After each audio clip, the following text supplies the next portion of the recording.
Formula One's 24-race calendar for 2023 might be a sign of the series' current health and the demand to host events, but few people working in Formula One would have seen the schedule and been filled with much joy. Instead, for those working in the paddock, it was the first sign of just how many weekends they would spend away from home next year, missing family, friends, and major life events.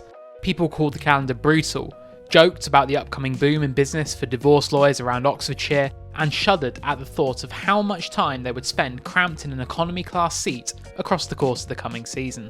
The fact there are 24 races is not the surprising bit about the calendar. We always knew that would be the case, given the plans to add Qatar and Las Vegas, as well as bringing back China and keeping both Spa and Monaco. The ceiling set by the Concord Agreement, 24 races, was always going to be hit. It's the grouping of the races that's been the source of frustration for those working in Formula One. Pairing Baku with Miami while having Montreal a month later, putting Qatar nowhere near the other Middle Eastern races on the calendar, and having Austin only a month before Las Vegas itself then forming a doubleheader with Abu Dhabi to close out the season. On the face of things, it does not make a lot of sense, particularly after F1 had stated its intention to try and regroup geographically where possible. And that's before we factor in the triple headers. And teams said they never wanted to do it again, and that their return in 2020 was simply out of necessity because of COVID-19. Well, we're back to 2 triple headers next year. Imola, Monaco and Spain to start the European season, and then USA, Mexico and Brazil later in the year.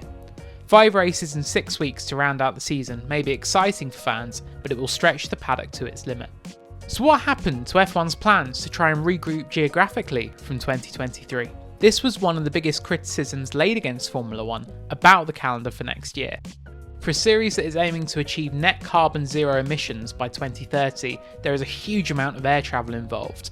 If you went from one race to another without going home, you'd travel 133,570 kilometres. It's a long way, and it seems like a big step backwards for F1 sustainability plans. While there is some loose grouping, Singapore, Japan and Qatar are together, as are USA, Mexico, Brazil and Las Vegas, it isn't anything like the kind of scheduling many would have hoped for on this front.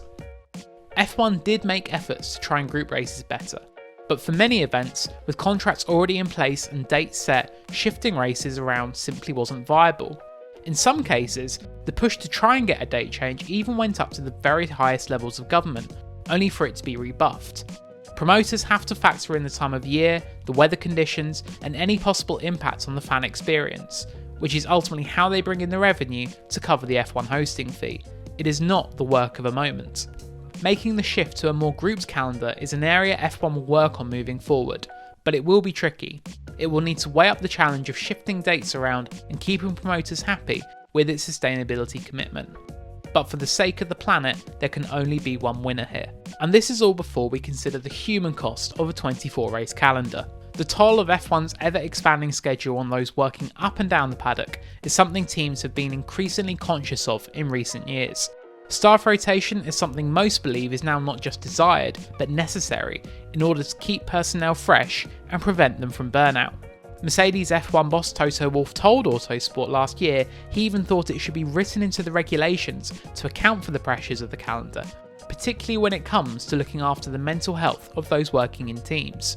But rotation is not something that can be afforded to all members of staff. In some cases, the role is so specialist or so crucial that only one person can fulfill it. Think of the race engineers. It's rare to ever hear a different voice on the other side of the radio speaking to the drivers. While teams have protocols in place for other members of staff to step in if required, the importance of that relationship means regular rotation may not be viable. But without some kind of rotation in their role, staff members may want to consider careers elsewhere in other championships that have less taxing calendars. As important as the cost cap may be for F1's financial sustainability going forward, it may make things difficult for teams to give the wage rises or make adjustments they need to do to keep top talent.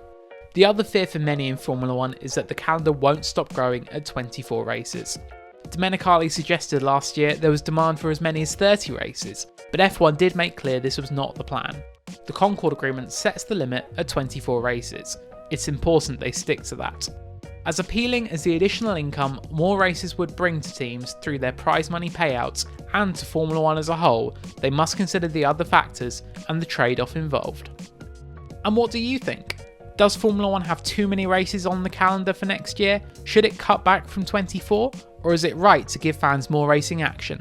Let us know your thoughts in the comments below.